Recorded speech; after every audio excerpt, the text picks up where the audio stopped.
From a small Nebraska upbringing to becoming the undisputed king of late-night television, Johnny Carson didn't climb his way to the top by accident. He watched people, studied their pauses, their smiles, and their stories. The sofa wasn't just a place to sit. It was a test. Most people believed Carson could see through anyone. That belief made what came later harder to accept. Because some of the darkest figures of the century passed right in front of him, laughed with him, and walked away untouched. And the question still lingers. Were they that good at hiding, or did everyone want too badly to believe the act? Well, stay tuned, and let's find out. Number 6. Bob Crane. Bob was handsome. He was a popular TV star, and he was the best dad. Well, of course, this is Hollywood, and that couldn't be the complete story. And the truth was that Bob lived 2 lives, and he kept them carefully separated. On television, Bob Crane played the charming Colonel Hogan, the smiling leader everyone trusted. But off camera, he was unraveling. Fame hadn't corrupted him overnight. It had simply given him privacy, access, and confidence. Crane loved being liked. He thrived on applause and approval, and when the show ended, he didn't know how to sit in silence. What began as curiosity slowly turned into obsession. He surrounded himself with recording equipment, cameras, tripods, wires, tools that mattered more to him than the people in front of them. Women became secondary to documentation. The moment wasn't complete unless it was preserved. Johnny Carson welcomed Crane often. Every appearance felt light and easy. Johnny Carson laughed with him, praised his talent, and admired his energy. To the audience, Crane looked like the guy next door, the friend you trusted around your family, and that image worked because Crane needed it to. It protected him. Behind closed doors, the atmosphere shifted. The charm thinned, the warmth disappeared. What remained was a man chasing stimulation rather than connection. His closest companion in that world was John Henry Carpenter, a quiet enabler who helped manage equipment and shared in the secrecy. Together, they created an environment where consent blurred, boundaries dissolved, and dignity was treated as optional. Women later recalled feeling reduced to props. We mean not participants or equals, but figures caught on tape for later viewing. Crane's focus wasn't intimacy, it was control, replay, and possession.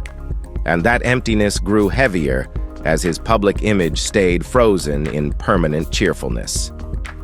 In June of 1978, that double life collapsed. Crane was found dead in his Scottsdale apartment, beaten beyond recognition. The violence shocked investigators, but what followed disturbed them even more. Closets filled with tapes, albums packed with images, evidence of a compulsion that had consumed him quietly for years. When the news reached Carson, disbelief came first. The man he had joked with, trusted, and applauded didn't match the reality uncovered after death. The laughter from the sofa suddenly felt hollow. What Crane revealed wasn't just personal failure, it was a warning. Fame hadn't saved him. It had hidden him long enough to destroy him. Bob Crane didn't die because he was famous. He died because obsession replaced humanity. In short, and he was doomed to a brutal end by himself. Number 5. Bill Cosby. Well, Bill may be one of the most familiar faces in America, but did you know that while growing up in Philadelphia, he had the highest IQ score in his class? Well, he was a genius, but as they say, intelligence doesn't always come with a conscience. From the beginning, Cosby knew something most people never figure out: how to make others feel safe. He didn't just want laughs, he wanted trust. He spoke slowly, carefully, like a man choosing every word for a reason. Parents trusted him, networks trusted him, and more than anyone else, Johnny Carson trusted him. Carson admired Cosby not only as a comedian, but as a symbol. While other comics pushed boundaries, Cosby talked about discipline, childhood, and responsibility. He sounded like the adult in the room, and that image earned him something no other guest ever received: Johnny's chair. When Carson stepped away from The Tonight Show, Cosby stepped in. Millions watched him host, believing the man behind the desk represented decency itself. Off stage, Carson often watched with a drink in hand, satisfied that the show was in good hands. But that image required careful maintenance.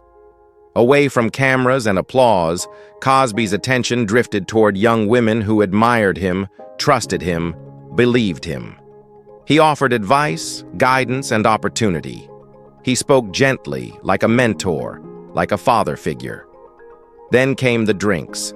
Then, pills were described as harmless, substances framed as relaxation. Victims later struggled to remember when control slipped away, only that it did. Limbs grew heavy, voices disappeared, resistance became impossible. What followed was never loud or chaotic.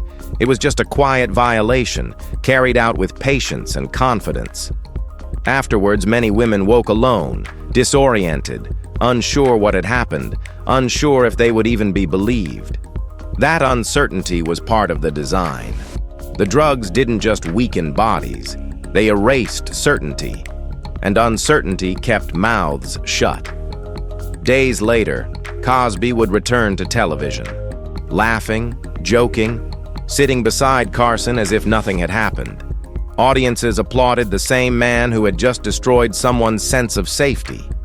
When Carson once praised him publicly as one of the kindest men he knew, the applause was thunderous. No one questioned it. Why would they? That's because this was America's dad. Years passed. Careers flourished. The silence held. Then one voice broke through. Then another. And another. Patterns emerged. Stories aligned. The image cracked. Old clips resurfaced. Jokes about drugs, casual comments played for laughs that now sounded like confessions. What once felt harmless suddenly felt predatory.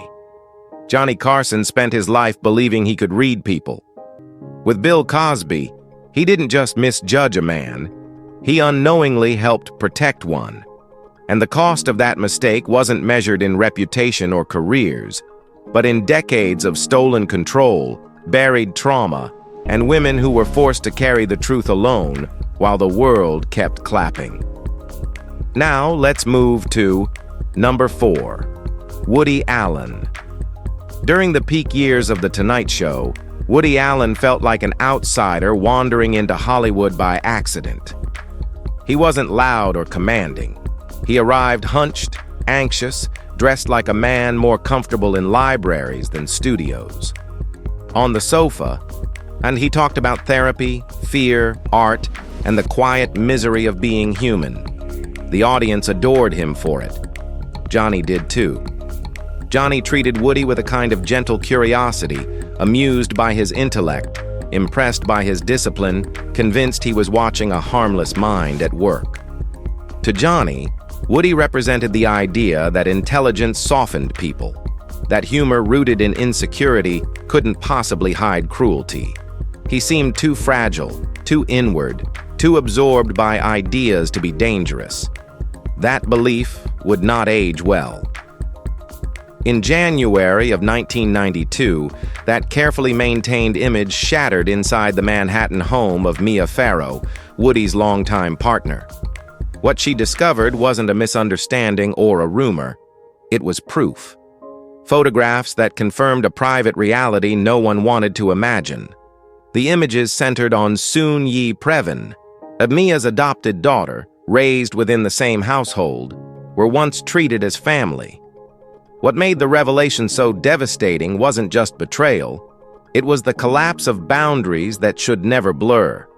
Woody hadn't stormed into violence. He had crept into trust. He hadn't relied on force. He relied on imbalance, age, authority, admiration, and control. The intellectual tone, the artist's language, the sense of being chosen by genius, all of it worked quietly, efficiently. When the story became public, reactions split. Some defended art. Some questioned memory. Some dismissed discomfort as moral panic. Johnny Carson, nearing the end of his career, reportedly revisited old interviews. Jokes once played for laughs now carried an echo. Lines from films once praised as bold suddenly felt revealing. What Johnny had mistaken for harmless neurosis was something colder, entitlement disguised as intellect. Woody didn't express regret. He reframed the story, reshaped language, and moved forward as if rules never applied to him. The applause never fully stopped. For Johnny Carson, the realization came too late. The man he believed incapable of cruelty hadn't broken character. He had simply been hiding behind it. Number 3. Mickey Rooney. If Bill Cosby represented betrayal hidden behind warmth, then Mickey represented something more familiar and just as unsettling: entitlement that came with age, fame, and unchecked nostalgia. To millions of Americans, Rooney was eternal youth, Andy Hardy, the smiling boy next door, a symbol Johnny Carson himself grew up admiring. That history bought Rooney endless forgiveness before he ever opened his mouth. By the time Rooney became a frequent guest on The Tonight Show in the 1980s, the innocence was gone. What replaced it wasn't quiet decay, but loud intrusion. He filled rooms by force of personality, talking over people, pressing too close, treating space like something he owned. Young women around him didn't feel charmed. They felt cornered. But refusing a legend carried its own risk. Backstage, his behavior was rarely subtle. Hands lingered. Compliments slid into appraisal. Resistance was brushed aside as shyness. Rooney mistook discomfort for flattery and confusion for consent. Age became his shield. He laughed everything off, confident that no one would challenge a national treasure. On camera, it got worse. Sitting on the sofa, he redirected attention away from Johnny and toward young female guests, touching knees, and leaning in too close, whispering jokes meant for one person but masked as entertainment. The audience laughed, assuming they were watching harmless flirtation from a lovable old star. Johnny Carson didn't laugh. Johnny noticed the stiffness, the forced smiles, the way a hand stayed where it shouldn't. In rare moments, he intervened, redirecting questions, inserting himself physically between Rooney and his target. It was subtle, but intentional, a line drawn quietly on live television. Afterward, Johnny's patience thinned. Respect turned procedural. Invitations became obligations, not welcomes. Mickey wasn't dangerous because he hid. He was dangerous because he didn't think he had to. And for too long, the system agreed with him, clapping loudly enough to drown out pure discomfort. At number 2, Roman Polanski. He was an artist of iron-cast intellectual discipline and an unparalleled sense of humor. We mean, no one during the golden age of cinema carried tragedy and prestige quite like Roman. When he appeared on The Tonight Show in the mid-1970s, he wasn't treated like a guest. He was treated like a survivor. The audience didn't just see the director of Rosemary's Baby or Chinatown. They saw the widower of Sharon Tate, a man forever tied to one of Hollywood's most horrifying crimes. Sympathy followed him everywhere, and Johnny leaned into it. Johnny spoke to Polanski softly, carefully, like a man addressing another who had endured something unspeakable. On that sofa, Polanski appeared fragile but brilliant, wounded yet refined. And the assumption was simple and comforting. A man who had suffered that much loss could not possibly be capable of inflicting it. That belief became his shield. But tragedy does not cleanse character. Sometimes it disguises it. On March 10, 1977, Polanski drove up the winding roads of Mulholland Drive to a secluded house owned by Jack Nicholson. The house was empty, quiet, waiting. Stepping inside was not a starlet or an actress, but Samantha Geimer, a 13-year-old girl who believed she had been invited to a legitimate photo shoot. Vogue had been mentioned. Art had been promised. Polanski, the genius, was the guide. Inside the house, professionalism slowly gave way to manipulation. Champagne was poured, instructions were given. Authority was implied rather than spoken. When a pill was introduced, it was framed as harmless, even helpful. A way to relax, a way to cooperate. Samantha's memories later blurred, but fear remained sharp. The line between direction and coercion vanished without warning. What happened next was not misunderstood, and it was not ambiguous. It was abuse carried out by a man who knew exactly how much power he held. When it was over, Polanski did not express regret or sorrow. He expressed calculation. When arrest came, accountability did not. Polanski fled the United States, retreating to Europe, where fame and citizenship insulated him from consequence. America was left with the truth, and Samantha was left alone to live with it. Johnny Carson, who had treated Polanski as a symbol of endurance, was forced to confront an unbearable reality. The man he had respected was not a tragic artist, but a predator who ran when faced with justice. Watching old interviews now feels different. The gaze lingers too long. The smile sharpens at the edges. Questions about beauty and art take on a darker meaning. Johnny believed he was speaking to a man shaped by loss. Instead, he had been sitting across from someone who used suffering as camouflage. The tragedy between Carson and Polanski is not just misplaced trust. It's a reminder that talent can distract, grief can deceive, and monsters do not always announce themselves. Sometimes they are applauded. So, keep in mind. Number 1. Jerry Lewis. If chaos could take human form, it would have walked onto the Tonight Show stage as Jerry. He didn't enter rooms. He overtook them, screaming, leaping, collapsing into furniture, demanding attention with the urgency of a child who had never been told no. Audiences loved him for it. To them, Jerry was joy incarnate, a man who raised millions for charity, a clown with a generous heart.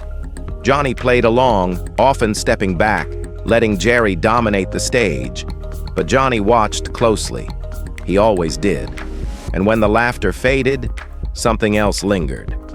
Off camera, Jerry's energy didn't soften. It sharpened. Pain ruled him. Physical pain, ego pain, fear of being ignored.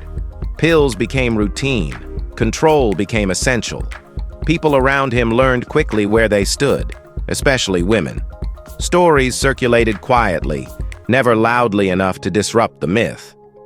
One night in the early 1980s, backstage at NBC, that myth cracked.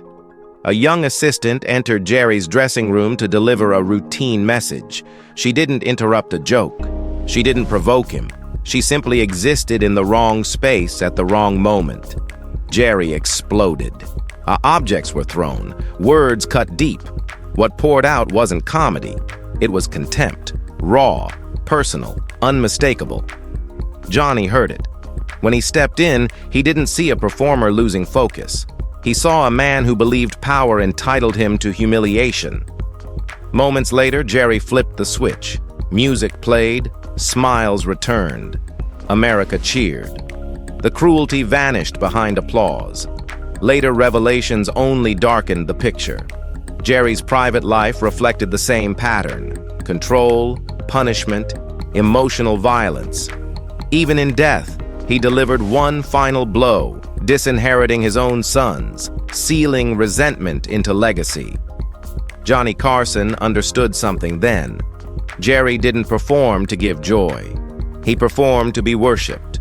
And when the lights went out, when adoration paused, and what remained wasn't a clown, it was a tyrant who needed an audience to feel human. We hope you've enjoyed this video. Thanks for joining us on this journey, and be sure to like, share, and subscribe. We'll see you soon in the next one.